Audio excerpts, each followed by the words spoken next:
By the way, boys, black. Look at this. I'm down. I'm up a button. Oh, up a button. Yes, this is why the all-in pod is falling apart. Is we got one bestie who thinks he's fucking Hemingway. We got another one who thinks he's Italian nobility. We got another one who all he wants to do is geek out about science and discuss nothing topical. I mean, you guys are a total mess. And you're a total mess. Boat. And you? And you? Fuck are you? It's our cold open. I'm present. I've been present. Present. I've been waiting for 2 weeks. Social. And we got the guy who wants to be the next Tucker Carlson. Oh, really? Yeah, what's did Henry Bellcaster write that opening for you? No, what's wrong with that? Did your writing team write that soliloquy? I'm coming in hot. I've been waiting 2 weeks to go off. 3, 2. Let your winners ride. Rain Man David Sachs. And instead, we open source it to the fans, and they've just gone crazy with it. Love you, besties. Queen of Quinoa. Okay, everybody, welcome back to the All In Podcast. We took 2 weeks off for vacation. With us today, from Cation, Sachs is off his boat and ready to go after the tremendous boat episode. Friedberg, who David, why are you working from an IRS office? What? David Sachs is in an IRS David office, Sachs yes. has joined a call center. Which call center are you working from? This is This is David Sachs wall. from the call-in app. Can I set up your podcast for you, please? You better fucking get here by tonight. Okay.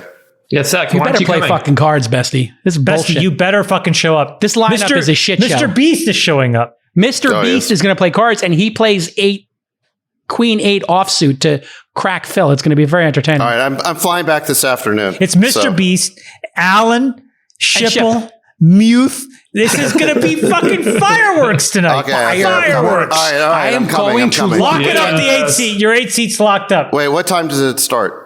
Asshole. 7 to 7 a.m. No, it's going to be all night. Is your guest house taken? No, you can stay in the guest house if you want. Great. Here we go. No, Are we starting the show? David, we start at 6. Is this the show? David, yes, David, we start at 6, but we're going to break for dinner as normal at 7. So get here by fucking 6. I'll come. I got to have dinner with my kids. I haven't seen them in a month. So. All right, just so do you remember their names? It's boop, boop, and boop, and there's 3 of them. Okay. Yeah. There's 3. I'll come after dinner. Okay. All right. Okay, good. Good. All right, You're locked. here we go. First topic of the day is... No, you didn't do the intros, asshole. Go to the rest of the 3, 2... No. You already did that part. Just introduce you started with Sachs and you didn't say myself. When did you become the director? Okay, sit down, Scorsese. All right, with us again, the dictator himself, Chamath Palihapitiya. Back from his Italian castle. Fresh off his Italian castle retreat. One button up. Maybe we should call you the Duke instead of the dictator. Yeah. Because you've really taken this Italian nobility thing to heart. You know, maybe Jason invaded my castle. He ravaged my toilets, several of them. He literally he co-opted the butler. He co-opted the chef. And when he would bicycle I was living back into Chamath's best life. I'll be totally honest for a week. He would bicycle back to the house. The gate would close. And they would scurry out with 2 little Cokes, a huge glass filled with ice. I was so confused when I got Coke back. Zeros. I was like, what's going on? He's like, Mr. Jason. Mr. Jason. What percent of your book did you write, J. Cal? Well, a nonfiction book, typically 60,000 is the target. So I'm going to write 60 and then try to edit it down to 50. And I got the first 10 done. Can I just say, on the plane, as well as at my house, Jason read us the intro. I'm not going to say what they're about or the title of the book. The first couple chapters, it's fucking amazing. But the idea, What's the book about? The idea is amazing. The title is fantastic, and what he's written so far is exceptional. I was genuinely like, it's great. It's really, really great. Well, a lot of it was informed by the discussions we've been having here. Of course, back in the mix is Friedberg, the Queen of Quinoa, in front of some Kmart artwork that he purchased for his new house. How are you doing, Queen? How are you feeling about your decision to not come to Italy with us? Yeah, Queen. I don't want to talk about it. Hey, can we tell our best Italy story? Oh my God, I don't know what the best. There's a lot of best Italy stories. Well, I want to tell 2 stories, and one of them is the joke I didn't make at the speech, which I thought was the best fucking joke, and I want to just get your reaction. So I'm just going to tell it. All right. So just to give a little background here, our friend's 50th birthday. two of our friends had 50th birthdays, me and our other friend. And so we were in Italy for a week as a group, playing cards and celebrating those two birthdays. The joke I didn't make was the following joke, which is, all right, guys, I just want to call out. And this is for friend number one, redacted. Yeah, redacted, yeah. I just want to call out the elephant in the room. You know, there's really someone very, very famous amongst us. You know, he's known to be one of the richest men in the world. He's known, you know, to really love rockets. He throws, you know, up rockets all the time. The despotic leader of North Korea is here, Kim Jong-un, everybody, and I point to DC. Oh my God. That is so unbelievable. Wow. That was the joke I didn't get to make. Wow, you can't tell that joke. Because it would in context of, you know, obviously it would have been a very... Yeah. All right. And yeah, it was just a great trip, I have to say. I took the 2 weeks. My Italy story is that, so the second birthday is JCal. The first birthday is a friend to remain nameless. The second birthday, redacted. The second birthday was JCal's 50th. Then we find out that JCal's birthday was actually like 6 months ago. 6 months ago, November 28th. Yeah, nobody cared. And frankly, none of us went to Italy for JCal's birthday. We went for the other guys. We went to the other guy's party. Yeah, JCal's birthday is like COVID. He keeps trying to bring it back in different variants and no one wants any part of it.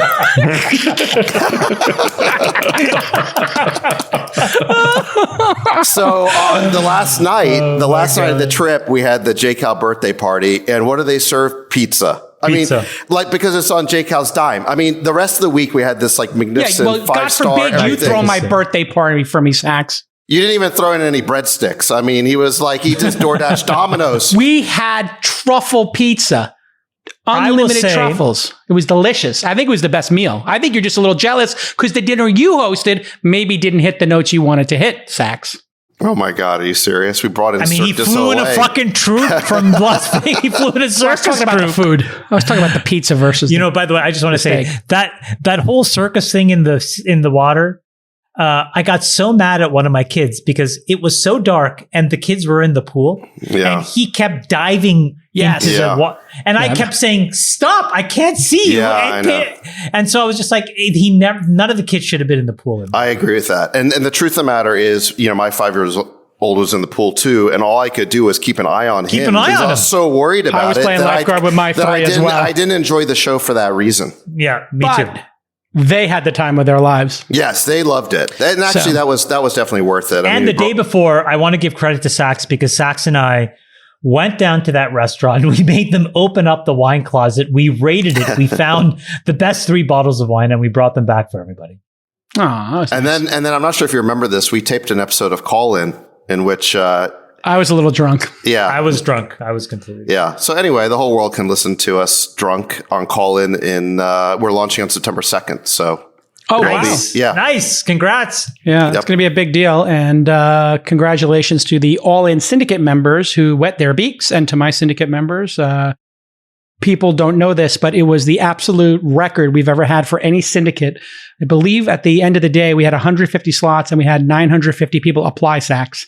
Amazing. We had 1 million or so in allocation, and I think we had 7 million in demand.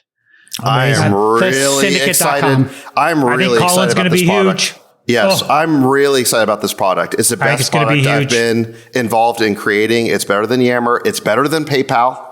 Truly. Spicy take. Yeah. Wow. I'm really glad good. Daddy got a little tasty poop. Sachs, don't hurt your elbow patting yourself on the back there, but go ahead, continue. That's all. You got a little product manager elbow there? Patting yourself don't dislocate your tricep. The feedback we've gotten from users has been incredible. I mean, it's just the reaction's really strong. I'll tell you what's good about it. Here's what I think you nailed. As a person who's been in podcasting for over a decade, the critical aspect of this is when you pop up your club or room on Call-In, it creates a podcast out of it with an RSS feed, and you can go listen to the previous show. So if you are listening to this and you wanted to create your own version of All In, you could do it on Call-In. Just get 3 of your knucklehead friends and talk about your adventures on boats and private jets and drinking fine wine wherever you are, and you can start your own podcast.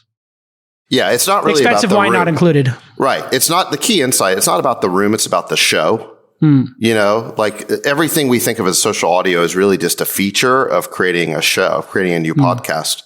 And so anyway, people really like it. I'm very excited. September 2nd is the date. How many shows have been created in the beta? This is the thing that's blown me away is like well over 100. I think maybe a couple of hundred.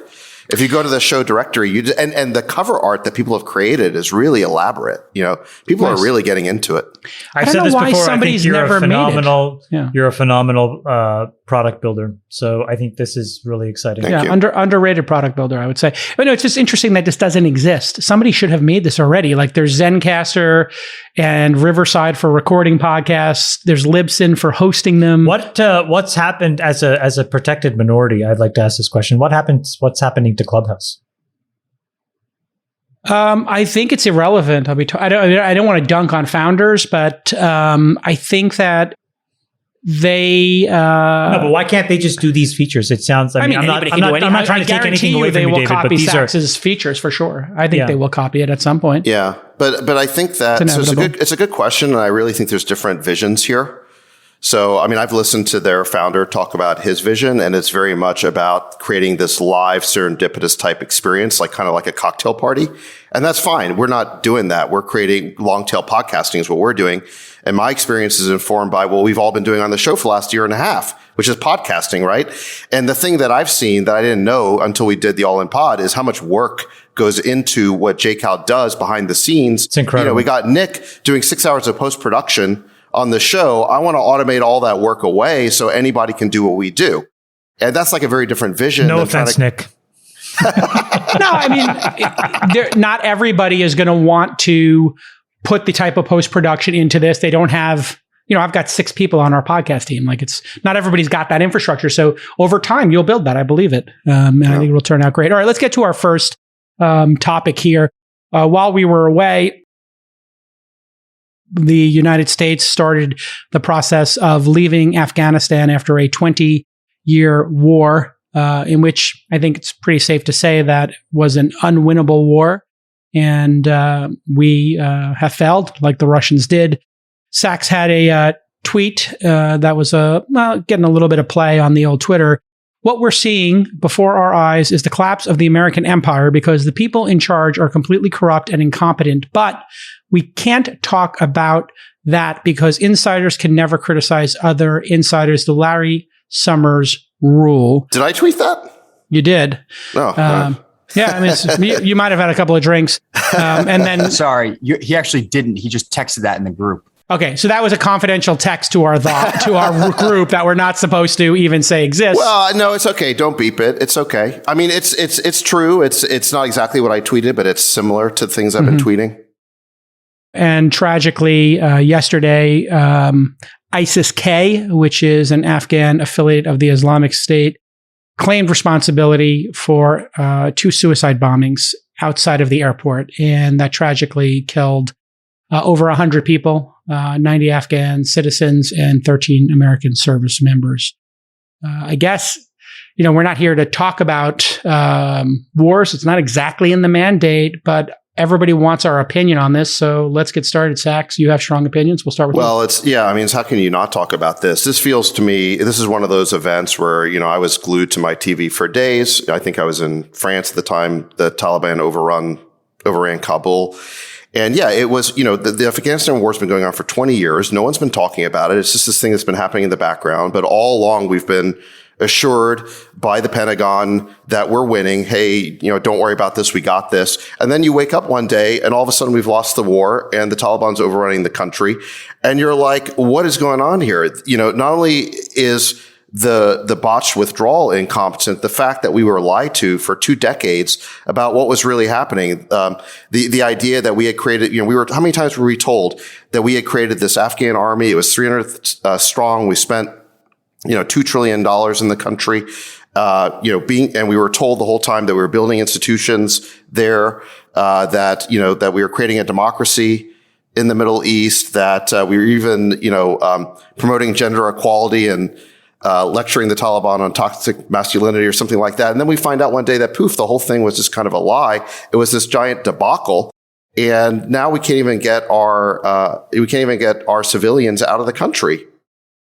Not only that, but we've seen 12 American servicemen and women killed yesterday, 13 trying to protect the airport. Almost 100 Afghans. Now we'd only have to not only contend with the Taliban, whose positions I don't think any of us know about, but we also have to deal with ISIS-K, which is like some, offshoot affiliate of ISIS run by a guy who was actually summarily killed by the Taliban, but that didn't clearly stop anybody. The level of, honestly, just to say the lying that we've been doing on this topic is just utterly, it's really, really scary. How could we have gone 20 years, $2 trillion, 2,400 American lives and counting, and found a way to just basically waste all this money and tell ourselves these lies for so long? And it turns out none of it was true. And then the back half of it is that we look like a little bit of a country that's sort of in decline because we can't even figure out an orderly withdrawal. It's not as if, this thing came out of the blue, out of nowhere. This was a negotiated withdrawal. So we had months to plan for this, and we had months to do the right, honorable, moral thing for all of these, for all of these people that helped us in that country. Just to give you a small anecdote, the day that Kabul was overrun, the Democrats were actually tweeting out about celebrating Librarian Day. That's what they were focused on. Jason and I, on the way back, we flew back with my mom and my sister. We stopped in Toronto to drop them off, and the planes beside us. Jason, do you remember this? Yeah, two big planes, cargo planes. I think Brett or Paul were telling us, or my pilots were telling us, these planes have been going back and forth, saving refugees in Afghanistan. And it's like, wow, what an honor to just be beside these amazingly heroic men and women. And, I don't know, Jason, if you saw, but as we were refueling, they came and boarded and they were getting ready to leave again. Wow. And meanwhile, that America cannot get even to a point of view on the topic. And I think that's what's so shameful. It's like, not only did we spend the money, not only did we lose all these lives, not only didn't we have an orderly withdrawal, we couldn't even at the end guarantee the safety of Americans or do the right thing for all these people who risk their lives to help us fight clearly a useless war. Freeberg, you have thoughts watching all this? I know you don't like when we delve into politics too much, but what are you have any thoughts you want to add? Yeah. I don't know if it's about politics as much as I kind of use a little bit of a startup analogy. Like America never really found product market fit with what we were trying to do in Afghanistan. There's some fantastic Gallup polling that's been done in Afghanistan over the past 15, 20 years already. And they've actually had people on the ground polling there. And most recently, which has been consistent for over 10 years, polling's shown that 87 to 90% of Afghans said that the government is corrupt. This is the government, put in place by the United States. 90% say businesses are corrupt. And if you go back to a poll they ran in 2010, the question was, in general, which of these statements comes closest to your point of view? Sharia law must be the only source of legislation. 56% of the Afghan population in 2010 believed that to be true. And another 38% said Sharia law must be a source of legislation, but not the only source. That leaves just 7% of people that think that Sharia law should not be. Is it Sharia or Sharia? Sharia law should not be part of the legislative process in defining the Afghan laws and constitution. And so, it's really telling that, it's almost like when you start a company and you try and create a product and you sell it to a customer base, you got to figure out what the product is. You got to make sure the customers want it. And then the idea for the startup works. The problem here is our views as a nation and maybe Western democracy doesn't necessarily fit with what that market wants. And we can certainly make the case that we believe that our ethics and our values are superior and provide more of an opportunity for individual freedom and liberty, things that we believe should be available around the world. But if the market's not buying it, the customers don't want it, you're really just raising a ton of venture money, trying to create a product that no one really wants. And at the end of the day, you're $1 trillion down and you have to shut the thing down and it goes bankrupt.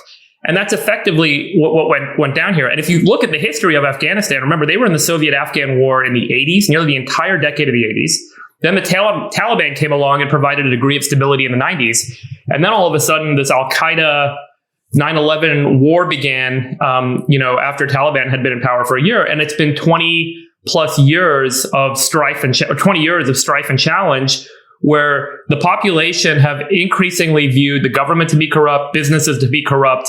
And here's a really interesting statistic, which also came out of this polling that Gallup does. Over the last 10 years, the percentage of Afghans that are happy with their present household income has gone, or are not happy, with their present household income has gone from 60% to 90%. 9 out of 10 Afghans as of last year were not making enough money to make ends meet. So you put all of these facts together, you've got this long history of strife with this, company effectively coming in, trying to tell you how to run your government, how to run your country that doesn't match with your beliefs on your the way you think a government should be built. You've got all of this turmoil that's happened historically. It really was, I would say to some degree, this inevitable failure of a startup that got overfunded, that never found product market fit, that never really got off the ground. Certainly the exit strategy on how do you wind something down in this case, and it certainly relates to human lives and the tragedy of the partners that we had on the ground, was totally mishandled. But the broader picture here is I think it's more corrupt than that. I think that we basically engaged in a $2 trillion wealth transfer from the people of the United States, the citizens of the United States, to the military industrial complex. That's what we did. Well, I mean, I have 2 points I want to build on from yours, Friedberg, and now yours, Chamath, which is the original mandate here was to go in, get rid of Al-Qaeda, and to also, kill Osama bin Laden, and to not have the Taliban giving safe harbor to Al-Qaeda. That mission got accomplished in large part in the first year or two. And then when we finally got to Osama bin Laden in Pakistan, I think it probably would have been a better idea to understand this is an unwinnable war, get in there, destroy the Taliban, leave, and then say, if you come back, we'll do it again, but we're not going to stay here for 20 years, to your point, Friedberg, and try to create a revolution if the people are not ready for it. I think that we have to start looking at our foreign policy and saying we do have a better view of human rights, clearly, than the Middle East and certainly Afghanistan. And we do want to promote human rights around the world and freedom. But we're not doing that. We're not freedom fighters of democracy or justice. We should be. We are led by motives of revenue and profit. I know that, but we should be. And when we went and we kicked the Nazis' asses, and we beat Japan when they were trying to dominate the world, we were doing it to stop communism. And I think when you look at nation building and these kind of revolutions, to Friedberg's point, they have to want it as well. So we should be working with the countries that are teetering on going from authoritarianism to democracy. I disagree. And we should take the high ground, and we should be the moral authority of the world. Because if we're not, who's going to be?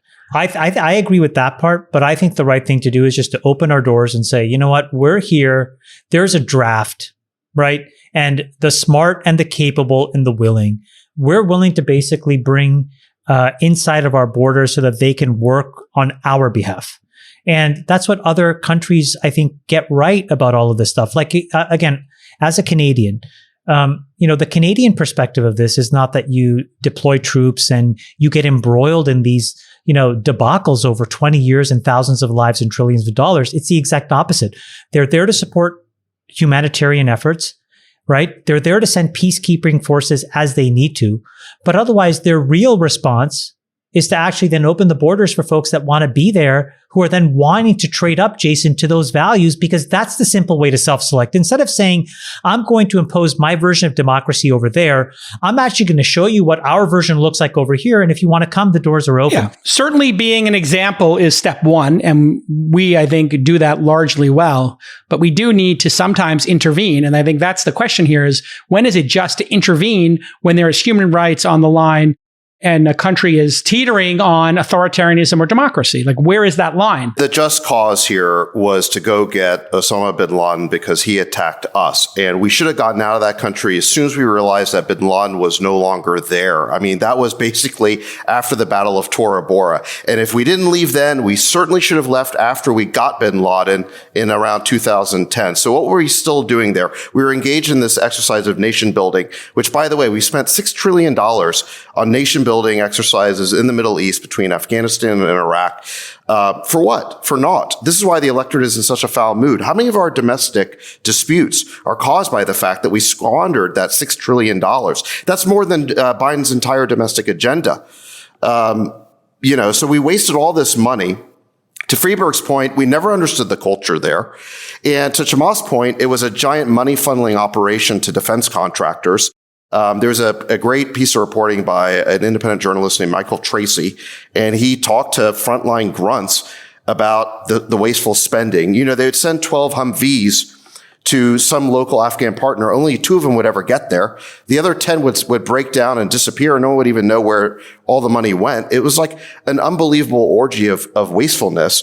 And, one other important detail on this, there's a guy who I think should be much more famous to all of us.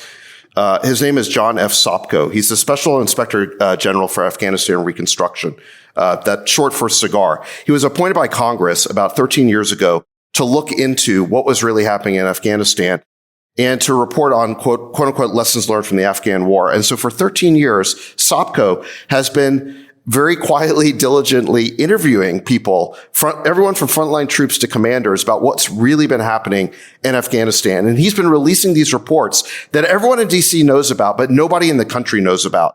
Let me just read you. These are just the chapter titles from his latest report, okay? Oh, Jesus. Just the chapter titles. Harmful spending patterns, resistance to honesty, personnel struggles, willful disregard for critical information, incorrect theories of change, poor understanding of local context. And by the way, that includes ignoring things like the sexual abuse of young boys by Afghan warlords who are our allies, okay, which the New York Times reported on. We completely have swept that under the rug, okay? That's just a table of contents, okay? From one of his latest reports, which is about 100 pages. So complete incompetence in our government, complete waste. The Pentagon was telling us the whole time. I mean, while this guy Sopko, the Special Inspector General, was telling us the truth of what was happening, you've got the Pentagon telling us and the elected leaders the whole time that we're winning this war, that things are improving. They had all these bogus metrics to prove it, and so it's a systemic failure. But Sachs, what would be their motivation to say it's not working?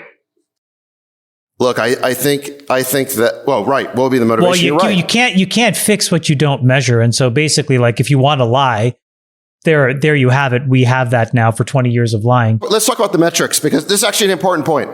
But this is my point. Is like, what's the objective for them to be measured? What's the objective in that case? No, the objective is to demonstrate. No, the objective is to demonstrate leadership. The objective is to basically say, you know what, this is really not working, and this is about putting yourself in the position of a person whose child is over there. Okay, if any of our children were there who signed up because they thought they wanted to do the right thing and be in the Army or the Navy or the Marines, found themselves in Afghanistan, got killed. God, heaven forbid. And then that body comes back and this report comes with it, which is effectively what it is.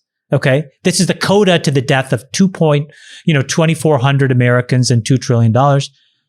I would be so heartbroken. I am heartbroken just thinking about this. Like, that's not what we're about. So we can't keep doing this, and we can't keep lying. We can't rationalize lying anymore. Right. Well, I agree with that. And let me just speak to the point about the metrics, because the problem was not that we didn't have any metrics. The problem is that the metrics are bogus. Now, why is that? Well, first of all, the mission was very unclear. It's not clear how you measure the success of transforming a country to Afghanistan, like Afghanistan, to our values? I mean, what really are the metrics for that? So what the military started doing is not measuring outputs, but measuring inputs. So you have, the commanders on the ground saying, well, today we trained 1,000 new Afghan troops. Okay. But what they don't say is that over 90% of those troops are illiterate and 85% of them are on drugs. I mean, and this is what the journalists who are on the ground, when they would do the interviews with these frontline, commanders or trainers, they would find this out. Now, why wasn't this in the report? Well, because the military is a culture that's based on advancement. It's basically, the Pentagon is a big country club. It's a big insiders club. There's a dogma. The dogma was we're winning the war. And if you want to advance in that organization, you're not going to be the one. You're not going to be the skunk at the garden party who tells the generals that they're full of shit. You're basically going to be the guy who gives them the metrics they want to hear. And then their boss, the person who's the boss of the frontline guy, is going to improve things 20%. He's going to shade things another 20%. And then the next guy in the chain of command shades things 20%. And by the time you get all the way to the top, the chairman of the Joint Chiefs is telling Biden, we have an army that's 300,000 strong. These guys are going to take over the country. We're not going to have a problem. We're going to have plenty of time to get our people out. And that is why we had a lackadaisical withdrawal strategy. These guys thought they had all the time in the world because systemically they've been bullshitting themselves about having a 300,000 man Afghan army. And then, when you actually look under the hood of this thing, there is no army. It's just basically a bunch of kleptocracy. I think what happened at the end of this thing is even more dangerous for the future. On top of everything you said, David, which I agree with, is that what we basically said is that we will engage in whatever cover up is necessary because we're not willing to lead and talk about the mistakes we've made and to do the things that are necessary to really fix it. And that's what's really fucking sad. Because as you said, Sachs, the minute that you knew that bin Laden wasn't there, we had a choice. Then the minute you knew that he was already dead, we had a choice. And the choice was to do the fucking right thing. And instead, what happened was we got caught up in virtue signaling. We got caught up in personal advancement. We got caught up in the grift. We got caught up in graft. We got caught up in corruption. We got caught up in the, military industrial complex. And here's where we are. And the crazy thing is Biden had a moment where he could have stepped in and said, you know what, guys, I'm looking at all of this data. Here's the new plan. And he didn't do it either. Let me ask you a question. If Biden had run an orderly exit and then it spiraled into Taliban and reverted back to what it was, how would you feel about all this, Sachs? I think that would have been, that's the goal, right? Trump wanted to get out. Yes. And Biden both wanted to get out. So if we just executed twice as good or 50% better, there'd be no problem here. We all want to be out, correct? Yes, that decision, the decision to get out was a 70% popular decision when Biden made the decision in April, and then they and when Trump made it last time, because he did the ceasefire, he negotiated. This is a bipartisan decision to get out. Let's not pretend otherwise. It was clearly the correct decision to get out, but here's where Biden screwed it up. Okay, and there's some blame that needs to be apportioned to Biden and to the generals, and we don't really know who screwed it up, but collectively they did. The big mistake, the original sin of this withdrawal, is that they pulled out of Bagram Airfield at the beginning of July. Okay, they didn't just pull out; they literally ghosted the Afghan. I mean, they pulled out in the middle of the night without telling anybody. The Afghans army, who are our allies, woke up the next morning, and the Americans were just gone, and the electricity had been turned off. I mean, this was unbelievable. And so the problem is we then lost our air superiority over the country. We lost our ability to conduct close combat air support. We lost our ability to do a mass evacuation. Okay. We basically gave up our central military asset in the country before we got the civilians out, before we got our allies out. And there were 18,000 of these so-called CIVs, the special immigration visas. These are the Afghani translators and helpers who were embedded in our combat units. The State Department, meanwhile, was totally caught up in bureaucracy, slow walking their applications. Those 18,000 translators are now stuck there. Okay. They have 50,000 dependents. We're talking about spouses and children. And so they have no way of getting out. And then the final thing that just takes the cake is that we gave a list to the Taliban of here's our biggest helpers. If they go to the checkpoints, we want you to let them through. Oh my Lord. So it was basically an assassination list. This is your death list. They've given a kill list to the Taliban. Yeah. I mean, this is really unforgivable. And it's not like this was unknown. Okay. There was a bipartisan working group of both Democrats and Republicans who wrote a letter to Blinken at the State Department back in May saying, we are afraid about the safety of our Afghan allies. You need to get them out now. The State Department is taking too long processing the special immigration visas. You're totally caught up in red tape bureaucracies. Solve this problem. Blinken did nothing. He was another deer caught in the headlights. They could have also just, instead of making people fill out all these forms and all this red tape, I heard one commenter saying, like, the right thing to do in situations like this is to just get everybody out, put them in a holding location, and then process them there. In other words, if this person says they're translating their family and they have, relatively good paperwork, get them out, put them into that holding pattern, and then figure out how to process them later. We got to wrap on this discussion, get to some other topics. But the interesting thing to watch here is what's going to be the future of Afghanistan. And I don't know if you guys saw the Financial Times story, but China is watching this like a hawk. And China and Russia are just sitting there laughing. Well, China is even worse. They have aspirations of partnership in this region with Pakistan already and Afghanistan, and building superhighways and expanding their train network and having their own Silk Road, essentially, to get to the Middle East from China. And this is going to be the axis of the United States authoritarianism. Biden asked Putin if it was okay for us to stage military resources from close quarters in Asia. And Putin was like, no, go. Jason, I think what you just pointed out is the motivating factor for having a presence in this and other similarly situated territories around the world. Yeah. A lot of people assume it's about imperialism and imposing kind of American democratic principles and ideals. I think that's the way the narrative is sold internally here at this country. But the truth from the intelligence community, and I think the folks that maybe are a little bit more thoughtful and long-term thinking about this sort of stuff, is that the absence of an American presence in certain parts of the world will enable the success of what we would consider competing states globally.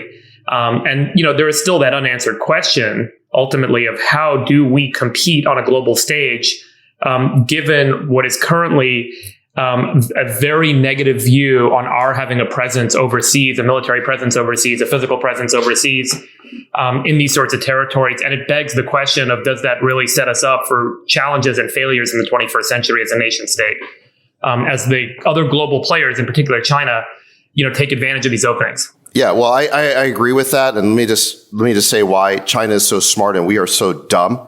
China is going to Afghanistan right now and cutting deals with the Taliban to build a highway so they can get to the rare earth minerals, which Afghanistan is rich in. And they're going to use the superhighway they're going to build to get that out and feed their economy. That is how they're going to spend their capital in Afghanistan. Meanwhile, we spend over $2 trillion and we have nothing to show for it.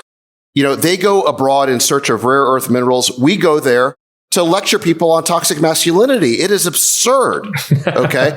Now, the president.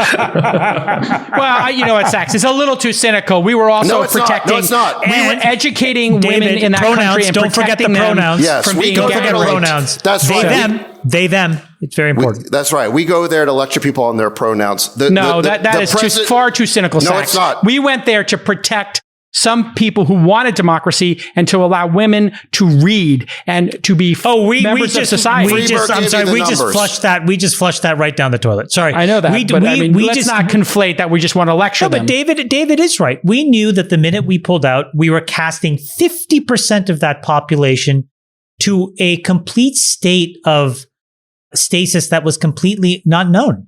So what, are you saying, Sachs, that we should have stayed there with some presence? Well, this is like the argument in Vietnam. No, tell the truth. We should have just told the truth. We're leaving. We don't have a plan. And this is going to risk all women. It's going to risk people that helped us. And we are not sure what's going to happen. But you know what? We decided we're leaving. That was the truth. Remember the Vietnam War? We killed 2 million Vietnamese to make the country safe for democracy. You know what the Vietnamese said at the end of that? We'd rather have our 2 million people back. We see these wars in terms of ideology. We think we're going there to spread democracy. They see it in terms of nationalism. All they see is a foreign invader trying to impose their values. That's why they don't buy into what we're doing. And by the way, the whole idea that we're going to plant Madisonian democracy in the soil of the Middle East, that was a 20-year folly that cost us trillions. And one of the reasons why there are no Madisons over there, there are no Madisons, there are no Jeffersons, there are no Washingtons. Who is going to take up that cause? What we had in Afghanistan is this President Ghani, who's a crook, who was off on the first helicopter with millions of our dollars. That is how stupid we are. It's the last place we should be trying to do democracy. There's other places where it's teetering and we can probably be more helpful. The American president, John Quincy Adams, this is back when America had a rational foreign policy. He said, America does not go abroad in search of monsters to destroy. That used to be our foreign policy. Now we involve ourselves all over the world to impose our values for no reasons. It is costing us a fortune, and it has led to the crumbling of the American wealth and power. And it completely erodes our trust in institutions, particularly the institution of the federal government. And we're left just scratching our heads saying, if not these guys, then who is going to figure this out? So what do we do with Taiwan? Lead us out? If Chamath and Sachs, if you don't want to support democracy in the world, what happens to Taiwan in your world? This signed Taiwan's death warrant. I'm sorry, but you should just assume so we should just let Taiwan go. No, my point is the following. Taiwan will, when PRC has the right window, be under complete Chinese control. And we, because of how we have executed this and how we've executed the rest of our Middle Asia strategy, means that we will not really engage. And the reason is because it will be an enormous food fight inside the United States where all of these past experiences of us fucking this up will come up. Should we defend Taiwan, Freeberg? Except, by the way, the difference is we would not be going to war with a bunch of like fucking tribal people in the mountains carrying sticks and AK-47s from the 80s. This is China. So if we can't beat and win in Afghanistan, well, I mean, we also what are our chances? I mean, I'm sorry, guys, but our chances alone, it's not worth it. With a group of Japan, South Korea, Australia, and the EU, we should be defending Taiwan. In my mind, what do you think, Freeberg? Should we try and defend Taiwan when this inevitably leads to the Chinese government finding their window, as Chamath is predicting? Again, I don't think that the motivating factor could necessarily be imposing democratic principles as the priority. If you were to actually weigh that decision, you would realize that you should probably have a presence in some Latin American countries. You should probably have a presence in Central Africa, where there are authoritarian regimes that are doing terrible things. But we don't have a competing global interest there to defend against. Well, to be clear, Taiwan is right now democratic, so we would be defending a democracy. Freeberg, Jake Gal's asking a specific question. If China invades Taiwan, do you think the United States should get involved? On a principles basis, or do I think the United States will get involved? Either one. Yeah, I mean, I think the challenge is the escalation with China, right? So that's going to be the big calculus. It's really about what's the long-term cost. Certainly, on a principled basis, you'd say, let's go defend the weak and go protect them because they share principles and ideals with us. But the backlash, the challenge would be, if we were to do this, global trade would stall. There would be massive issues at home with people saying that we're getting involved in an overseas war. All of the reasons that from a political perspective, it would stall our economy. It would cause all these, I'm kind of speculating a bit here. But the actual cost isn't just about sending a few thousand troops over and surrounding the island and protecting people. It's actually much more severe than that. And if you were to weigh it, it could be that we end up with 25, 30 million people losing their jobs over the next decade because of the economic fallout that occurs in our doing that, and so on and so forth. And a lot of American prosperity that we get to enjoy kind of declines. And so that's the real calculus. And I don't know how to do that calculus, but I think that is the calculus that is being done by the intelligence community to figure out the answer to that question. Let's swing it to Sachs to do a little bit more of this calculus, because what we're talking about here is not giving up an authoritarian state that wants to be authoritarian. Right. We're talking about a democracy on the risk board that would be taken and flipped from a democracy like Hong Kong has been flipped. I think it's a very important distinction that Taiwan is already a democracy. They got there on their own. They've done a lot of hard work building that country since that basically the country became separate from mainland China, I think in 1945. It's never been under the control of the CCP. It's a free enterprise system. It's democratic capitalism. There's basically 24 million free souls who live on that island. And if we show any weakness, and we frankly already have by what we've done in the Middle East, if we show any weakness, they will fall under the boot of the communist regime. So I think there's a big difference between trying to plant democracy or nation build versus in a country that's never had it before in thousands of years, and basically being friends and allies with a country that already is a democracy and just wants to be free. And I think our message to China should just be, we like things the way they are. We don't want them to change. That's it. We have a policy of what's called strategic ambiguity to Taiwan.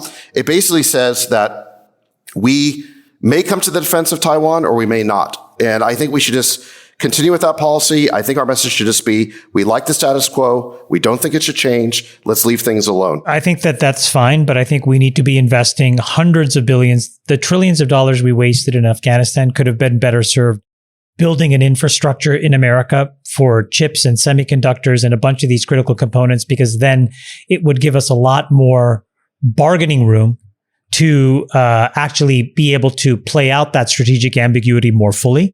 I think the reality is that despite the policy framework, the practical economic reality is that we would be engulfed in a war if Taiwan were taken over by China. Because as Friedberg said, our economy would ground to a halt because those critical assets are linchpins for how massive swaths of the American economy work. Yeah, I'll tell you one thing we should be making plans for. I don't know if our military is competent enough, but we've talked on this pod before about how 70% of the advanced chips come out of Taiwan, companies like TSMC. If China takes over that island, I mean, those chips are the new oil, right? We're going to be dependent on them in a way we never should be for our supply chain. You're right, Chamath, we never should have gotten this dependent. But frankly, our military needs to have a plan to sabotage those chip factories because we can't let them fall under the control of the CCP. I don't know if they're competent enough to do that, but if Taiwan falls, it needs to be a poison chalice for the CCP. We're going to need to make some decisions here because Russia with Crimea and the Ukraine and their ambitions, and then China taking over Hong Kong and looking at Taiwan. I mean, I think the lesson here is if you're a dictator and you are allowed to take over other regions and other countries, you're not going to stop it. It's the nature of dictators. And we have to at least put our foot down. Afghanistan's a shit show, but these other places. We're flat-footed right now, JKL. We're stumbling forward. That's why this is a serious problem. And so we need to sort of like recenter ourselves and get momentum. To use a poker analogy, yes. We basically just bluffed off half our stack with the Jack 8 offsuit. And then when you get the ace king suited, you have no chips to play with. Yeah. Right. And you're just like, what was I doing? Our credibility. Basically, 9/11 put us on tilt. Okay. We've been losing pots for the last 20 years. Yeah. Now we just lost the big one. And the question is, to Chamath's point, are we going to lose the rest of our stack? Or are we going to go take a walk around the block like Muth does? Recenter ourselves. And recenter. Exactly. Time to recenter. Time to take a little walk. Okay. On the recentering thing, China is going in the opposite direction in a way that could actually help us. Meaning it's a pretty scary set of things that's happening over there, but it's also a kind of instructive about how we could recenter ourselves because they're actually enacting the laws that we all talk about. We've been talking about for 7 months, but they're actually willing to do it. And so if American policymakers would actually, should we pivot to what's going on over there with the China, or should we go to robotics? Let's finish China, and then we can talk about China is continuing their crackdown of tech companies and has proposed a ban on foreign IPOs. The Wall Street Journal had some exclusive reporting today. I'll just read a quote and then hand it over to Chamath. China plans to propose new rules that would ban companies with large amounts of sensitive consumer data from going public in the U.S. People familiar with the matter said. And in addition to that, under these new rules, they are looking at the algorithms that are being run in different services and making them transparent. And the Chinese government will basically control the algorithms that have caused so much chaos here in the United States with Facebook and Twitter and YouTube. And then finally, they're going to close the loophole on VIEs. Chamath, you want to explain what this means from a market perspective? Today's a really big day because of these things, Jason, as you just said. So let me just break this down because I think it's interesting for us to all learn about this together. So one thing is around the technology, which I'll talk about in a second, which you just talked about and then previewed. And then the second is around the capital markets and the money flow. And this is a really big deal. So what is a VIE? Because you're going to hear this a lot. A VIE is what's called a variable interest entity. And what it is just a massive workaround. So essentially what happened was a VIE was a legal business where, an entity had control of a company, okay, through a contract, but not through equity. So it's kind of like, Saks, like I had a contract with Colin that said I can dictate, who does what, et cetera, but I don't own any equity. Now, the company that completely ran afoul of all of these things was Enron. And back in 2001, Enron went fucking ham, as we all know. They had a bunch of these VIEs and they used it to basically shield a bunch of losses and do a bunch of shady things. So then there was a bunch of accounting laws that were introduced. China, on a completely separate track around that same time, was like, hey, listen, we want to control our economy, so we're going to prohibit foreign ownership. So just for all you guys to know, China to this day does not allow a foreigner to own large sections of the Chinese economy. Okay, so as of 2018, which is the last updated list as far as I could find it, there are 33 sectors of the economy where China says you cannot be a foreigner and own any equity. You have to have a local partner. No, you cannot own any equity. Yeah, exactly. Well, if you want to start a business there, you have to have like a partner, like Yahoo did. Yeah. So all technology companies fall under this, all data companies, any education company, any media company. So you can imagine it's basically every part of the economy that matters. And so because of all these restrictions, the Chinese internet companies were like, hey, hold on a second. I need to get access to the capital markets. What do? They dusted off the VIE structure and they basically created all of these, Caymans, holding companies. And that's where all the American investors would go and buy equity from or contribute equity to. And so, Tencent, Alibaba, Baidu, Didi.com, JD, all of these folks have these VIEs. And what's interesting about these VIEs is it's written clear as day, but not a single investor seemed to care. But in the prospectuses of these Chinese companies, they were clear. It doesn't mean you actually have a claim on the assets. It doesn't mean you can actually make a demand of management. I mean, if you saw this in an American prospectus, you would not put a single dollar into these companies, but in fact, the exact opposite happened because people were greedy and chasing the money. And these risks, by the way, came back to bear because Jason, I think you were the one that gave the example of the Chinese tutoring guys where, overnight this guy lost 99% of his net worth. I think this was 1 or 2 pods ago. The way they did that was that they canceled the VIEs. They said online tutoring, nope, sorry, these things can't exist anymore. And so essentially, we have the situation now where VIEs are part of 58 companies, massive Chinese mega cap companies that are in the huge indexes in the United States. These 58 companies account for $2 trillion of market cap. We are now in a situation now where the Chinese government basically says, for online tutoring, we're going to cancel the VIEs. In a bunch of other areas, we're going to start with regulation. We could cancel the VIEs later. And so we've essentially put the capital markets, in my opinion, on pause. And so now let's transition to this other part. Capital markets in China. Capital markets in China, I think now are the most volatile they've ever been. Essentially, the People's Republic of China, the government, the CCP, chooses how and who will make money. And they are basically putting their foot down in a big way in the capital markets. What happens to the 1.62 trillion in existing shares that have been bought by people around the world? Would there be some way to unravel that or a tender offer? You're going to have to delist these ADRs. I don't exactly know what would happen. I think what happens is unprecedented. Am I correct? No, you have capital loss, Jason, because when they canceled the online tutoring VIEs, the stock prices basically went to zero. So you could eviscerate $2 trillion of market cap tomorrow if they decide, you know what, that VIE for Alibaba, by the way, Nick, I'll send it to you, but it's a thing of art. If you look at the VIE structure for Baba, I mean, it is a fucking babushka doll of nesting entities and this or that. I don't know how any investor who bought shares in Alibaba actually took the time to understand what they were actually buying. They suspended disbelief because they were greedy. So the point is that's happening. Okay. So the capital markets are now, I think, getting really constrained.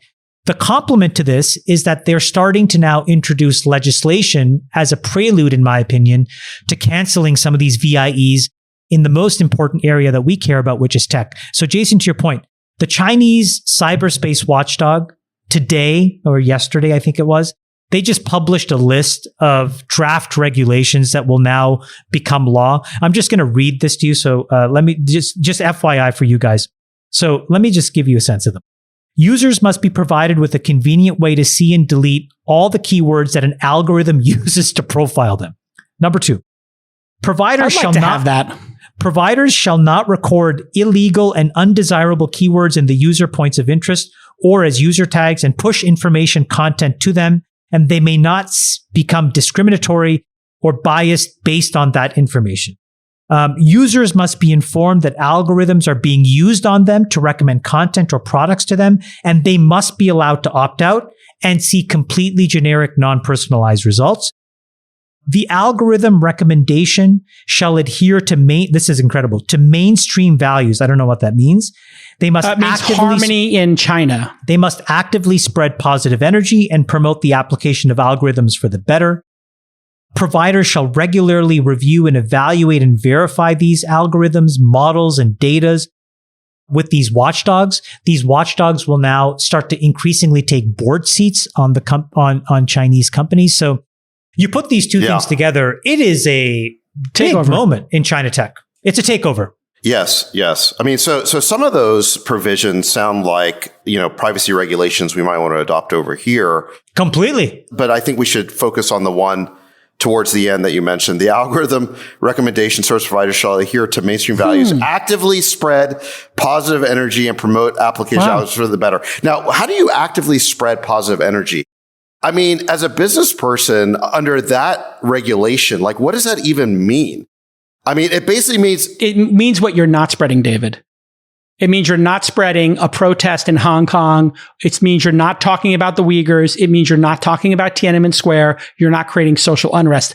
This is a way for them to say, positive energy means don't criticize Xi Jinping or the CCP or bring up topics that are in the no-fly zone like the Uyghurs. Well, they're going to have content moderation guidelines. Yeah, they're bringing it all under their control. That's what it's about. I mean, this is the type of thing that, despite all of our problems, makes me very happy to be an American.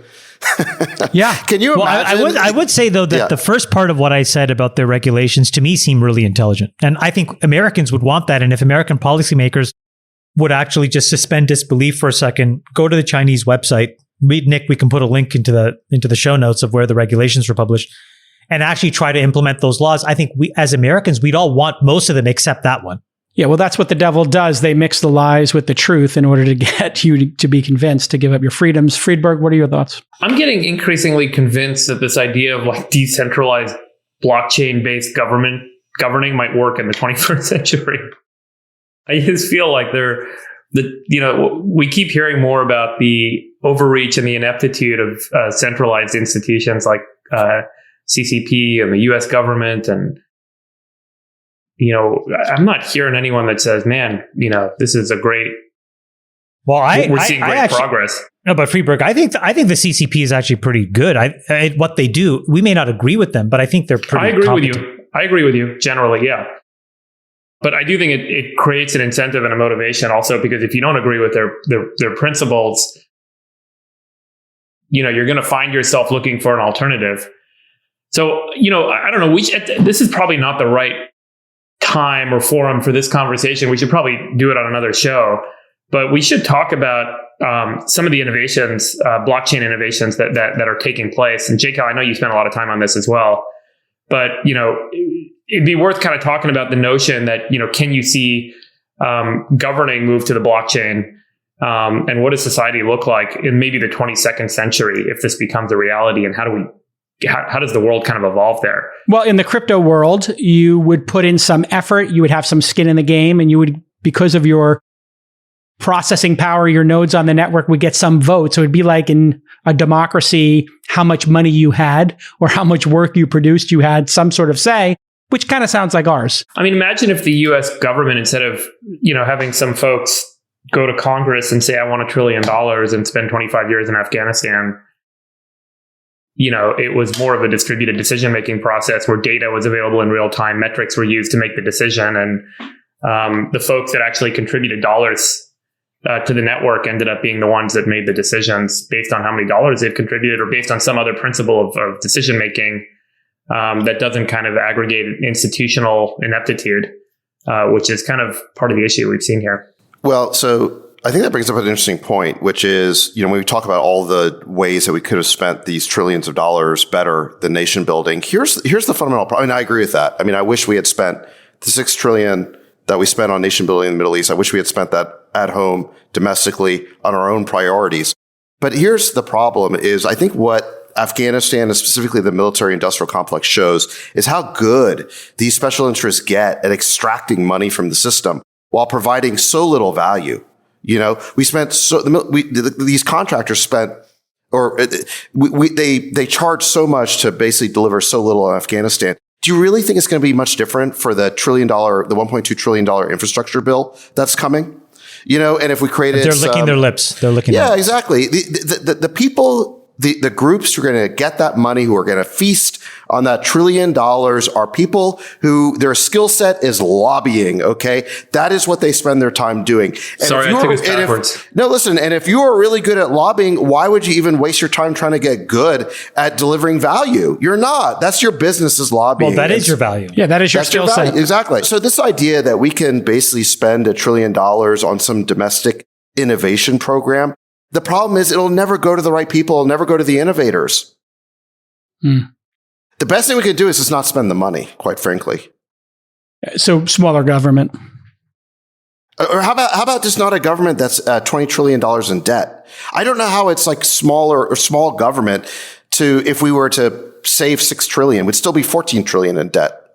It's not a small government. I think the good jumping off point here might be the Supreme Court eviction moratorium and the Supreme Court not upholding it. And what are your thoughts on that, Sachs? Because it does relate to this never-ending free money train, no repercussions of personal behavior and, spending insanely forever. It seems like we're never going to stop with the stimmies. Yeah, I think the Supreme Court threw out Biden's eviction moratorium as unconstitutional. Look, I think it's great. The government should not be preventing eviction, especially not the federal government. I don't understand how this is supposed to work. All you do, look, I don't want to see anybody get evicted, but the reality is you have to pay your rent. And if there are groups of people who can't pay their rent and the government decides that those people should be helped, the right way to help them is to give them the money to pay their rent, not just to tell landlords, sorry, like you can't collect rent anymore. Congress could give more stimulus to those people. It's a taking. It's a clear taking from landlords to say that, oh, your tenants don't have to pay you anymore. How does that make sense? Well, how do we unwind the free money train? Because there's 10 million job openings right now that are not getting filled. And then we have unemployment starting to unwind, or the bonus unemployment starting to unwind. And then we have all this free rent concept, or just you don't have to pay your rent.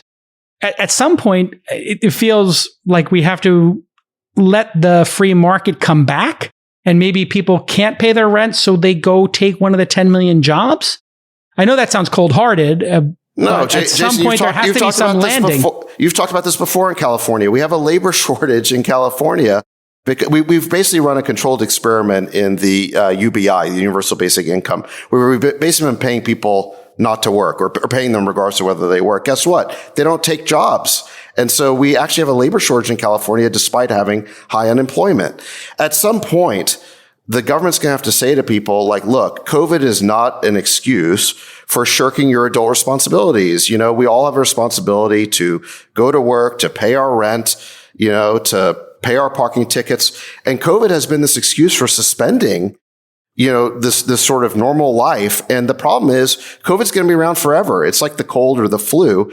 It can't continue to be this excuse for people not working, not paying rent, not doing what they're supposed to be doing. I think on top of that, though, I think, Jason, maybe you want to talk about this. I think on top of that, we are amplifying that by taking people's agency away. And we are... Prop 22.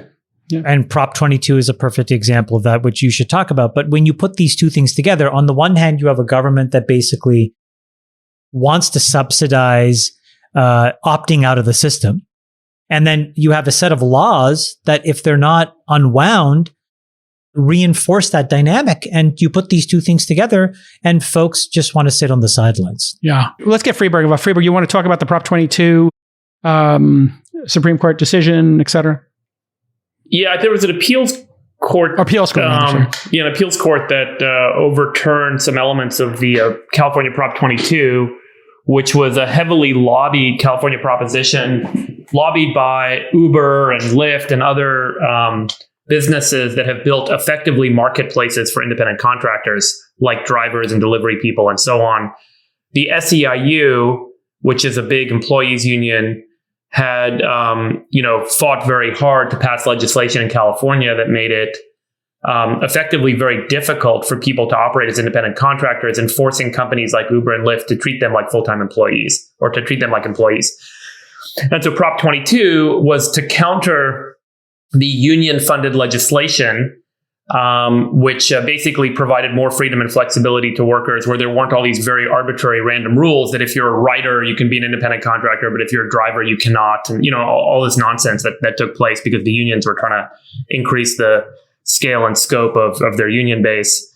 And so Prop 22 was passed in California after much spending and lobbying, and it passed by a pretty decent margin. And then this court ruling basically in the appeals court overruled the constitutionality of some elements of Prop 22, which brings into question whether that Prop 22 is actually going to hold in California. Therefore, are all these people who are drivers for Uber, delivery people for DoorDash, and all these companies that are creating like Thumbtack and, all these companies that are creating marketplaces for individuals to have flexible work, to go and work where they want, when they want, to find gigs, to find, short-term jobs, to find tasks and projects that they can run. Are they now going to be seeing that those marketplaces stop working? Because when you have to start treating those people like employees, the flexibility and freedom that those marketplaces enable stalls out and kind of, as we're already seeing. So it's super nasty. And the implications are that we're now seeing, we're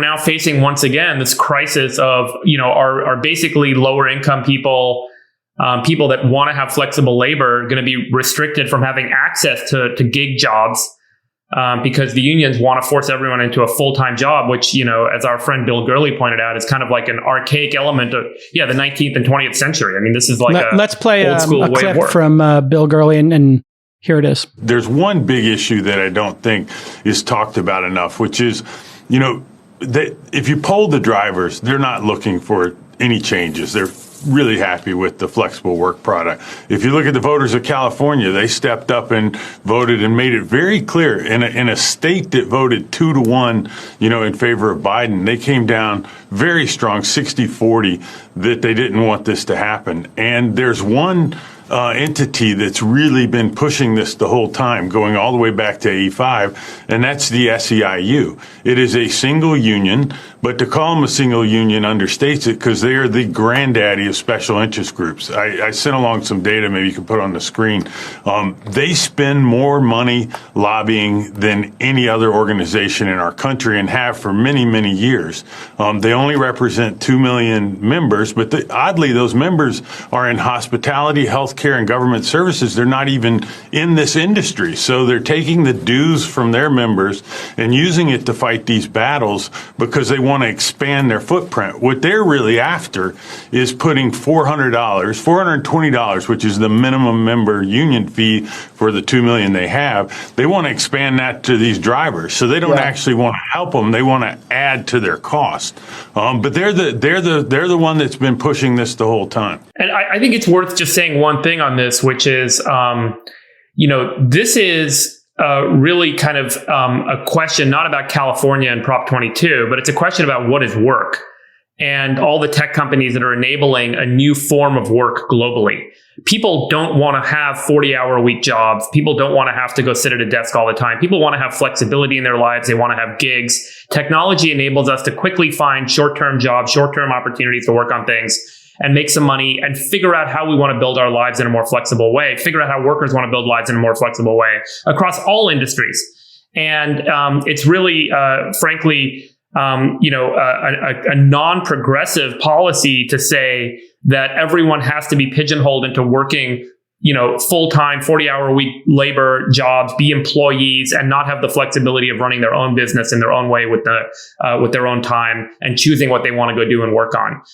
And so this sort of legislation and this sort of battle is a really important one for defining the future of work in the United States, which will ultimately represent the future of work globally.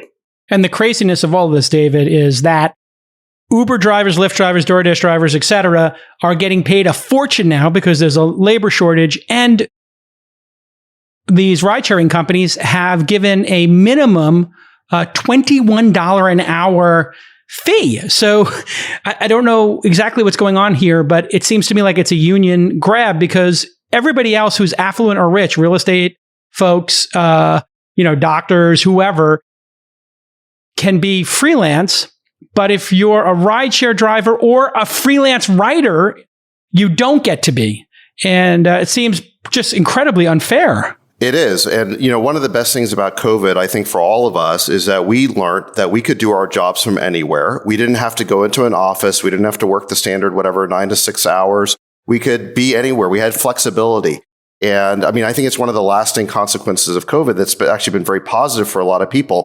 And here you have the government basically trying to take away and prohibit freelance work, flexible hours, gig type jobs. These are the sort of modern, flexible working relationships that people want. Why are they getting rid of it? Because of lobbying pressure from the SEIU, which only has 2 million members. It's not even a big union, but they got Lorena Gonzalez in their back pocket. She passed AB 5 in California. The people of California didn't want it. Remember, 58% of Californians said, we don't want this. So they overturned it in this ballot initiative. And now you got this activist judge basically, inventing these specious grounds for overturning Prop 22, which is what the people want. So it's ridiculous. And, the common thread to me on this show that I've come to realize about American politics is just the degree of special interest corruption. And, people are used to thinking in terms of left versus right. It's not. There's a special interest corruption that pervades everything. You've got this union that is destroying freelance work and flexible working relationships because of corruption, because it benefits them. You got defense contractors in Afghanistan who are just looting the Pentagon and the federal budget because it's in their interest. You've got these special interests of both the right and the left. This is the central problem in American politics. And, what they do to cover up the naked self-interest is they disguise it in a kind of woke virtue signaling. So they'll start, talking about, how what they're doing is for the benefit of these drivers when the drivers don't even want it. And to build on that, I'd say, my great realization from having this conversation with y'all every week is that we are starting to propose a nanny state in which people have no agency. Even if they want to have agency over their life and career, you are taking it away. And then if there's no repercussions to people's behavior and they have no agency, they become, disenfranchised from society. And why are they going to participate? And then what kind of society do we have if people can't make their own choices? And you see it also in, accreditation laws, and you see it where only rich people can invest. And now you're seeing it with this freelancing where, my dad would have loved to have an extra shift or two to make extra money. And he's not allowed to? 80% of drivers want flexibility. They're willing to participate on things that ultimately, on things that they think matter, but don't necessarily solve the core root cause problems. There are people right now in America, I think, are focused too much on symptoms, meaning, they want to fight for the right hashtags. They want to fight for the right pronouns. They want to make sure that, this person gets canceled for things that happened 8 or 10 years ago. And I think what they don't understand is these are all symptoms. And this is not what solves the problem, right? We have a water crisis in America. We have a impending food crisis as we shut off the water. We have a climate crisis that's engulfing the entire nation. We're still in the middle of a pandemic that we can't control. We have an economic system that's fragile, that's dependent on a country who's sometimes our friend and sometimes our foe in China. These are huge transformational issues that we can't get organized around. And so instead, we spend our time at the edges on the symptoms. And we think the symptoms are, if we get the pronouns right, everything's going to come together and everything's going to get fixed. The looting will stop. The graft will stop. The corruption will stop. And it turns out, actually, it emboldens those people to say, hey, wait a minute, I'm tricking these people. Everything that I wanted to happen can happen. Let them focus on the pronouns while I continue to loot the American Treasury for another $1 trillion. That's where we are. Yeah, and the perfect representation of that is Gavin Newsom. He represents both of these trends. He is one of the most corrupt governors we've ever had. As soon as COVID happened, they suspended all sorts of the process for contracting so that his campaign contributors could get all these special contracts. He cut a sweetheart deal to PG&E to absolve them of liability for all the fires they've been causing. And on it goes, the $12 billion to the homeless industrial complex. And then he disguises it with all this woke virtue signaling. And so, I would just give a shout out to the recall campaign. The election is on September 14th, but the ballots have gone out. If you want to send a message to the political class that this special interest corruption has got to stop, let's cut the head off the snake here. Just vote to recall Gavin Newsom on question 1. Period. All right, you guys want to end on Jeff Bezos? Let's talk about the AI bot first, and then Bezos. All right. So if you haven't been watching, Boston Dynamics tweeted a video which will play right now as I talk over it, and it's basically their robots which have been picking up heavy objects and walking around doing parkour. If you don't know what parkour is, it's basically people jumping off the side of objects and flipping and doing balance beams and vaulting themselves all around. It is basically it's robots. Like breakdancing in France. Yeah, but from heights and jumping over things as well and breaking your ankles. The French are like parkour experts. Yeah, I mean, I think parkour is French for jumping. I made that up. But if you look at these, parkour too. Have you seen Sachs do parkour?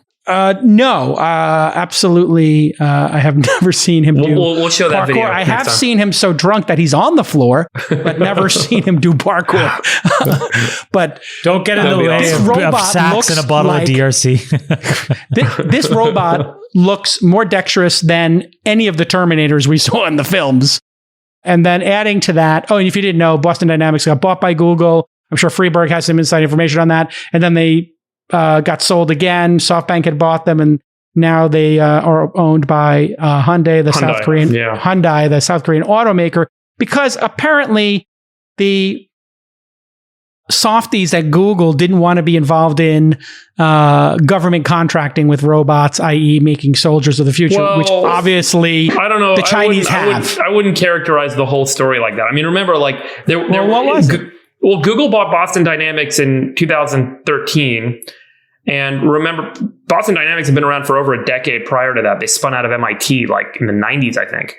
And they had always been working on, advanced neural nets being applied to kind of, automation systems so you could get things to mimic real life. And the idea at Google, this was when they had set up Google X and were starting to kind of do a lot of this, moonshot type tech investing as a separate entity outside of the core Google. And it was like leveraging their cash flow to start new projects. The idea was let's, build this into kind of a next gen robotics platform. They had Andy Rubin, who previously started and ran Android. Company was called Danger. Google bought it, turned into Android. Run the unit, and they made several other acquisitions. They rolled them all up into this kind of robotics platform. They had spent, I think, $400 million on Boston Dynamics and hundreds of millions more on these other companies. And ultimately, I think the challenge was less about who does or doesn't want to do contracts with us, but it was more about the fundamental question that is still the question mark today, which is, do we really need general purpose automation, or do we need special purpose automation for industries, for customers, right? Where do you find product market fit? Do people really need a robot that does parkour, Or do they need an automation system that can lift boxes and pack and place things, or an automation system that can move things from point A to point B? And so if you're solving for a customer's problem, you typically find that the special purpose automation solution is a more elegant, cheaper solution that you can get to market right away, like building an automated little truck that moves things around, or building a machine that lifts and puts boxes in the right place. Parallel the discussion between narrow AI and general Correct. AI. And this is exactly the same question, Jake Al, is like, is general purpose AI really what the market needs, or are there specific applications of neural network or machine learning technologies that allow us to solve for the problems that customers have without needing to replicate the human being? So when you're lifting boxes, you don't necessarily need all the other things that humans have, right? You don't need to mimic a human. When you're moving a package, you don't necessarily need to have 4 legs to do it. You can have it on 4 wheels and just have a simple system that moves it around. And so, I think SoftBank, Masa-san had this whole belief with Vision Fund 1 when he raised the $100-some-odd billion that, the singularity where machines were going to be smarter and better than humans in every way, intelligence and dexterity and all these things, we're about to pass that moment. And this was part of that core thesis he had, which is this is going to be the robotics company. And I think, as we've seen, they can mimic parkour, but they can't do all the other things humans can do. And if you're, trying to get a machine to do something that a customer needs, it's really not parkour. Let's be honest, they can't even walk a dog because they wouldn't know how to deal with the edge cases if the dog had diarrhea. And so I think there's core IP. I think there's core IP at Boston Dynamics that's certainly critically valuable for businesses that are in special purpose automation, which Hyundai is. There's going to be a great set of applications for leveraging that IP into some of the existing product lines and customers that they serve. So in a related story, Elon then revealed the TeslaBot plans at his AI day. He's done a couple of these AI days, and I think they're primarily designed to get AI talent, which is some of the hardest developers to find in the world. And they said that their TeslaBot will weigh 125 pounds, 5'8", so I'll be a half inch taller than it. But it will weigh significantly less than me, and it will move up to 5 miles per hour and can carry 45 pounds. Elon said the reason he was doing that is so a human can easily overtake it in case it becomes sentient, which was quite entertaining. Chamath, do you think what are the chances Elon has a robot like this and it's operating in the real world? I saw a bunch of journalists dunking on him that this would never, ever happen, which is kind of hard to believe when there's 1 million Teslas on the road. Yeah, no comment. And I think it's awesome. Oh, okay. Can't comment. All right. Leave it at that. Sachs, you have any comments on this? You worked with Elon at PayPal. Yeah, I thought it was a little bit of a surprise that he was working on a robot. But obviously this has been an interest of his. He's talked a lot about it. And so it kind of makes sense. It's just another innovative thing he's doing. Should we talk about Elon versus Bezos on the space thing? Yeah, we'll jump in a minute. I just wanted to let people know, by the way, the robot going at 5 miles an hour, it's not as outlandish as I think some of the journalists and idiots out there who don't build anything in the world who were kind of dunking on him. Like we're saying, if you think about those cars going 65, 75, 85 miles an hour on the road, processing the world, doing a neural network, machine learning on the fly to figure out where the car should go, a robot going 5 miles an hour is an easier task. I think all those people dunking on him should have just taken a step back and actually asked the question, am I just being really insecure right now? And if so, why am I making fun of this guy who just seems to be, firing on all cylinders? And maybe it's me. Maybe I'm writing this article out of my own insecurity. Maybe I'm feeling a little impotent. Yeah, and also to dunk on a guy for the version 1 or even the version 0.1 of a product is so ridiculous. I mean, I remember the version 0 of Tesla. Now look at the company. I mean, it's about iterating. That's how you get to products. So it's just so stupid and short term. And by the way, to dunk on the current product capabilities. And his style of doing these things, I think, makes a ton of sense. When he started with Starlink, it was the same reaction. People were dunking, too slow, too expensive, not going to work. And what you find through these events are really technical people building companies that could help him want to be a part of the mission, right? And so, for whatever it's worth, it's like, I think Starlink's going to be a real thing. I think this is probably going to be a real thing. I think great companies will get absorbed into these efforts. I think it's great. And I really think the people that are just so low, like there's like this loathing going on. I just don't understand. Chamath, what do you think will differentiate the opportunity for success with Larry Page owning and running Boston Dynamics, then Masa owning and running Boston Dynamics, and then Elon trying to take on the same project from scratch? Why were these other two kind of well-capitalized, influential businesses that have attract great partners not been able to turn Boston Dynamics into kind of a successful business, but you guys believe Elon will? If I had to just categorize them, I would say Larry is absent and is sitting on $100 billion fortune with no idea what to do. I think Masa on one of 7 islands. Yeah, I mean, he's just absent, so he's irrelevant.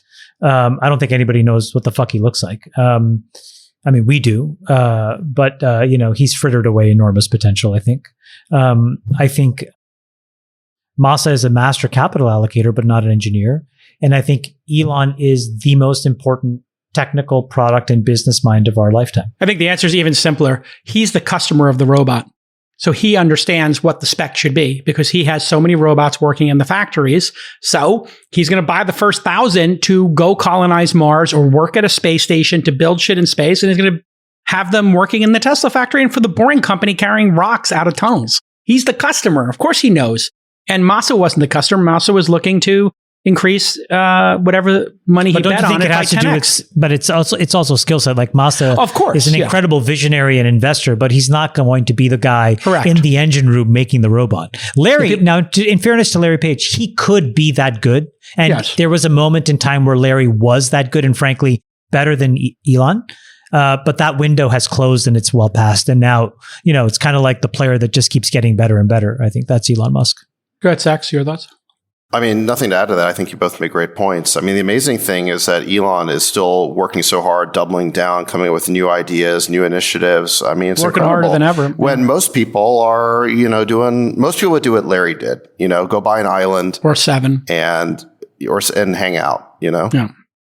All right. Bezos is lost his way, and he left his position as CEO of Amazon to focus on Blue Origin. And then he sued NASA over the moon program, accusing NASA of wrongly evaluating its lunar lander proposal, giving all the funds to SpaceX. He then did a series of infographics talking about how terrible SpaceX's plans were. This lawsuit has delayed SpaceX's work on the project, according to The Verge. I don't know if that's true or not. Amazon urged the FCC to dismiss the newly submitted plans for SpaceX to launch another cluster of satellites to power Starlink. And Elon tweeted, turns out Bezos retired in order to pursue a full-time job, filing lawsuits against SpaceX, which is hilarious. How sad is this? That it's a huge miscalculation in the following way, which is that in order for Jeff to achieve his ambitions, he needs deeply technical people.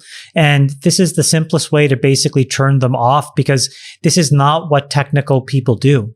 What do technical people do? We don't take our toys and run from the sandbox crying like a bitch. We stay there and we keep iterating, trying to make things work. Yeah, we don't act like patent trolls. I have a new slogan for you, JCal. Go ahead. Winners do and losers sue. Winners do and losers sue. Okay, folks, there you have it. It's the All In Podcast. We're back. We're back Young from Spielberg. A big vacation. Young Spielberg, make it happen. Yeah, make the banger. Make a banger. All right, everybody. Freeberg, what's your Freeberg? Do you have any thoughts on these on the lawsuits? I feel bad for Bezos. I feel like he's just getting so beat up on this shit.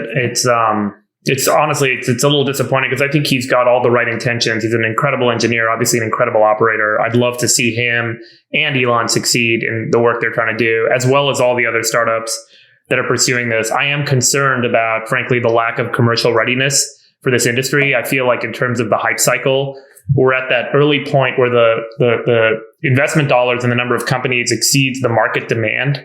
And therefore, there's this fight over the one or two customers, which is basically NASA and the federal government.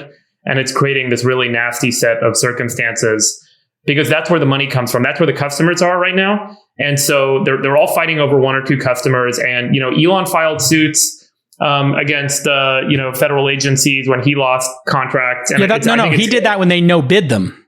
I get it. And slightly different. But still, I get it. But still, I think at the end of the day, Bezos is willing to put his money where his mouth is. He's offered to put up $1 billion or more to fund this. I'd love to see multiple companies simultaneously going to the moon, multiple companies simultaneously going to Mars.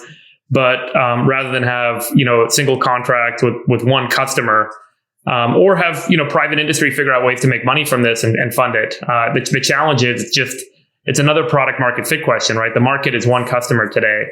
But Bezos is almost 60 years old. He's got $150-200 billion. It's going to cost him $2 or $3 billion, 1-3% of his net worth to do all this. Just fucking do it, Bezos, and stop crying and You're right. filing lawsuits. He may end up doing that. Yeah. But the problem is he's losing be a competitor. No, but he's losing the human capital that's required. So there was a huge little press cycle about this one person who was like the leader of the lander project who just quit and went to SpaceX. My point is, other engineers don't want to see that this is the way to win. Yeah, he's got to crawl out of that hole now. Yeah. Build, iterate, and solve. Build, iterate, solve. It certainly seems the case that his PR stunt with shooting himself into space didn't do him any favors either. It's almost like everyone sees the great work Elon does when he does these PR events, and he gets all this attention and publicity and gets positive press and accolades. And then Bezos does them, and he's like, Bezos has no besties. There's no bestie taking Bezos aside. He's bestieless. He needs by the way, Bezos. He may have besties, but they're not doing the job that other besties do for other people. If they're yes men and women and they're not being true besties, they need to tell him when he's got something that's a blind spot. He needs and the real blind besties. spot here is he was dunking on Richard Branson and being like, oh, you didn't go to the right height. Here's an infographic. Stop with the fucking infographics, Bezos. What are you, 12 years old? And you're like going to the teacher with like a drawing, like, I should technically get an A+, and I should be singing the solo for the choir practice, and like some other person is like got the solo. You get the fucking solo next year, Bezos. If Bezos offered you a huge consulting fee, J-Cal, would you be his bestie consigliere? I'm a bestie for hire, for sure. For sure. Yeah. I'm bestie as a service. By the way, I hired this fucknut. He flies back with me. I mean, he literally ate everything on the plane. And then what are you talking about? And then, hold on, let me finish. You were eating that tiramisu. Let me finish. Let me finish. On the tiramisu, I singled. He said to me, Chamath, you have some great toiletries in the back. I said, yeah, sure. There's Marvis, there's great toothbrushes. And then out of his pocket, he pulls some Scope bottles that he had built for I got 4 more in my bag. I don't have to buy Scope until 2022. I was it's shocked. Not generic. It's the real Scope. This motherfucker was looting. Looting. I looted all your lactate. We all take advantage of CP's. Oh my God. This other guy, this motherfucker, Friedberg, once was so buried, he got so fucking mad, he grabbed all the lactate in my, our little medicine cabinet, and ran out, then came back. He was angry, and he was like, I'm so fucking angry because he had lost a big pot, right, during poker. Then he took all the pistachios and shoved them in his pocket. It's like an Afghan warlord. He's just stealing everything. Friedberg stole the pistachios? Yeah, I stole the pistachios and the lactate. Remember that night. And the lactate. He's like, fuck it, I lost 10 dimes. I'm going to get back $37 in lactate. Oh my God. So sad. All right, I'll see you all. Wait, Friedberg, do you want me to prepare the house? You want me to prepare the room? I think so. I think so. That'd be awesome if you could do that. Oh my God. I'll bring some tests, some Binax tests too. Yeah, yes, I mean, just as an aside, Bill Gurley was talking about this. We talked about this early in the pandemic. Why don't we have fucking $1 tests, Friedberg? Oh my Why God, does everybody not have 100 tests everywhere? The Binax Now tests are literally lateral flow strips. They cost pennies to make. It's insane. How much did it cost to buy? $20. Why is it not $1? Why couldn't Biden or Trump get that done? Is it some grift? Graft? Greed? Yeah, you should get Michael Mina on to talk about this. He's the guy to talk about it. But I mean, if people were taking those every day, we could. I think you guys may remember this. I tweeted about this over a year ago. It's like last April, where we could actually print these antigen tests for pennies in the US. I mean, when we had that like whole emergency authority thing and we were making masks and liquid oxygen tanks and all this shit, we should have been printing antigen tests on strips of paper. We have the facilities in the US to do it. And we could have made, 100 billion 50-cent tests. and made them just free and available to schools, to workplaces, to everything. It's absolutely insane that but people can't be freelance riders or drive an Uber for 2 hours a day in California. Yeah, exactly. We can mandate that, but we can't mandate a 25-cent, 50-cent test and put them in everybody's fucking mailboxes. I'm on fire now. It's fucking stupid. Everything is so dumb. Everybody's a grifter in this government. Incompetent assholes. I would like to vote. Newsom. I would like to go to war with Fiji because it's beautiful.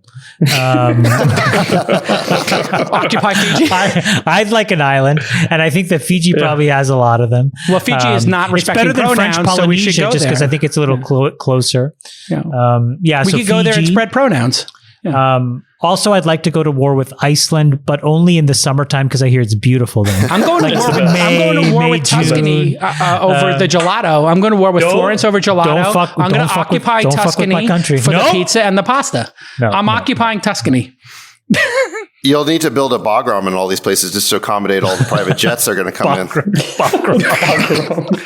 I mean, but just in closing, let's just say thank you to the amazing people of Italy for having what an incredible the greatest country for adults to go on vacation in. What an incredible country. Florence is amazing. Tuscany is outrageous. Rome is beautiful. Venice is incredible. Everything is delightful. I love you. Sardinia. I love you, Italy. I love you so much, and I'll be back next year. All right, we'll see you all next time. Ti voglio bene, Italia. Just let this week. I'll see you next time on the All In Podcast. Bye. We'll let your winners ride. Rain Man David Sack. And instead, we open source it to the fans, and they've just gone crazy with it. Love you, besties. Queen of Quinoa.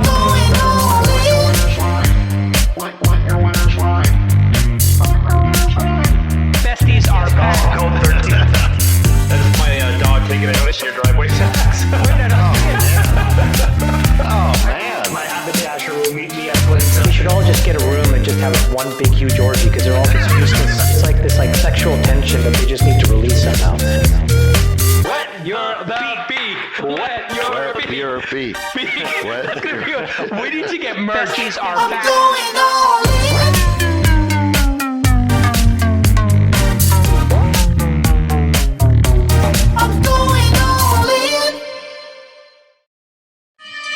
David Sachs, you come to me from your boat in Sicily on my daughter's wedding day. Sachs, you come to me and you ask me not to interrupt you so that Henry Bellicaster can make a clean cut of your speech. Well, you can start by acting like a man, David Sachs. No, I got interrupted on the podcast. Oh, you didn't let me finish my thought. You wanted this part? You wanted this part on this podcast? Who's the director? Who's the producer? I'll get you this part. But someday, Sachs, I'm going to ask you for a favor, Sachs. I'm going to ask you for an allocation in All In your call-in app. I'm going to ask you to lead the Series B. And on that day, I expect the valuation commensurate with what I've done for you today. Okay, David Sachs. It's a pretty good bit. Look at Don Cannoli over here. Don Cannoli.